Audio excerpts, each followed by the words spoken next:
The words we use every single day, they're so much more than just sounds. They're actually the tools we use to build our thoughts, to shape arguments, and, to really connect with people. So today, we're going to sharpen those tools. We're going to give you a whole new set of precise, powerful words to make your thinking and your communication clearer than ever. Let's get into it. Oh, come on. We've all been there, right? You're trying to describe something and you just get stuck repeating yourself. You feel like there's a smarter, better word floating around out there, but it's just on the tip of your tongue. Well, stick around because we are absolutely going to find the perfect word for that exact feeling, and a whole lot more. Okay, first up, let's look at words that help us describe people with, pinpoint accuracy. Instead of just saying someone is smart or greedy, we can grab words that paint a much more vivid, much more detailed picture of who they are. Let's start with the word astute. Now, this isn't just about being book smart. It's about being sharp and savvy and practical. I mean, the example here is perfect. An astute manager saves money. It means they have this kind of worldly wisdom that just gets results. It's a fantastic word for someone who's clever in a really strategic way. Now let's flip to a character flaw. Avarice isn't just wanting more stuff, it's an excessive, all-consuming greed for wealth. And putting it right next to its total opposite, generosity, really makes that definition pop, doesn't it?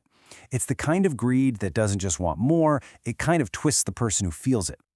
So what's important about culpable is that it directly links someone to being at fault. If you're culpable, you deserve the blame, simple as that. And the memory clue here is just golden. Culpable sounds almost exactly like culprit, which makes it incredibly easy to remember. We have all met someone like this, for sure.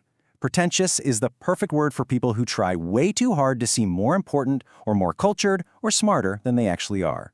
The best way to lock this one in? Just remember that they are pretending. It's literally right there in the word. Oh, here's a great descriptive word. Slovenly is so much more than just messy. It has this sense of carelessness, even dirtiness to it. You can have a slovenly appearance or, like the slide shows, a slovenly room. It's the polar opposite of being neat and tidy. Hey, everyone has to start somewhere. A novice is simply a beginner, someone who's new to a skill or a field. Putting it on a scale opposite expert really shows that whole journey of learning. And the memory clue is just fantastic. A novice is experiencing the novelty of something for the very first time. Some words practically tell you their own meaning if you just break them down. Take irresolute, a great word for someone who just cannot make a decision. The cool thing is how it's built. Resolve means to decide, and that little prefix ir means not. So irresolute literally just means not decided. How cool is that? All right, let's switch gears. This next group of words is all about clarity, or, the total lack of it.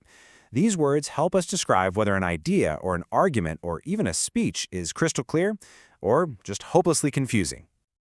Nebulous is the perfect word for an idea that hasn't quite taken a solid shape yet. It's vague, it's hazy, kind of like a nebula out in space. And the memory clue here is so good, especially if you've ever seen a medical nebulizer.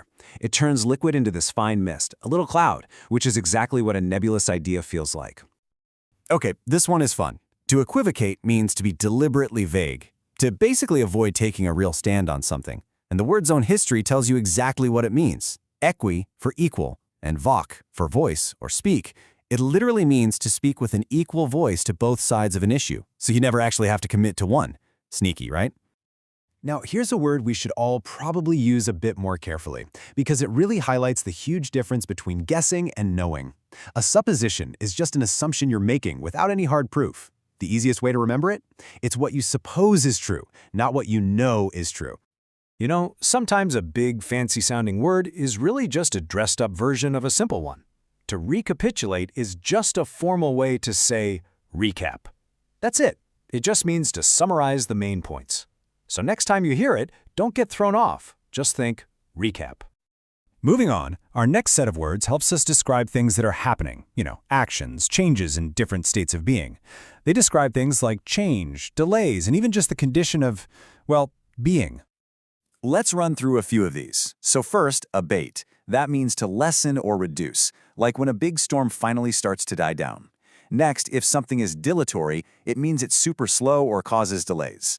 Then we have resuscitate, which I'm sure you know, means to bring something back to life. Evanescent is such a beautiful word for something that fades away really quickly, like a dream or a scent. And finally, torpid describes that state of being sluggish and totally inactive.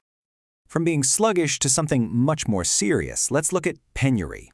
Now, this isn't just being broke. This is extreme, grinding poverty. The opposite, of course, is luxury. And the memory clue here is a really powerful one. Imagine being so poor you only have a single penny. That's penury. And now for our final category. Okay, these are the heavy hitters. These are the words you pull out when you need to describe something truly intense. We're talking over-the-top praise, profound hatred, or a mistake that is just shockingly awful. Adulation is basically praise turned up to 11. It's not just admiration. It's almost like worship. The example of athletes and their fans is perfect. It's that kind of wild, excessive adoration that borders on obsession. And on the complete opposite end of that spectrum, we have anathema. This isn't just a simple dislike. An anathema is something so deeply hated it's basically considered a curse. So if a particular idea is anathema to you, it goes against every single thing you believe in. And here it is, the answer to our opening question. The word for really, really bad? Egregious. It means something is shockingly, outstandingly bad. But what's so cool is why. It comes from Latin, e meaning out of, and grec meaning the group or the herd. So an egregious error is one that literally stands out from the herd of normal mistakes because it is just so terrible. Phew, all right, we have covered a lot of ground. So now, let's see what stuck. It's time to put your new vocabulary to the test with a quick little challenge. You ready? Let's do it. The word for excessive greed, that's avarice. A beginner, a novice. Something vague and unclear, nebulous. To bring something back to life, to resuscitate. And a perfect word for lazy or sluggish, that would be torpid. So, how'd you do? So look, the whole point isn't just knowing these words, it's actually using them. Learning new words is like exercise, right? You have to actually put them into practice to get stronger. So my final question for you is this. Which one of these powerful new words are you going to add to your own toolkit and actually use this week? Thanks for hanging out with me.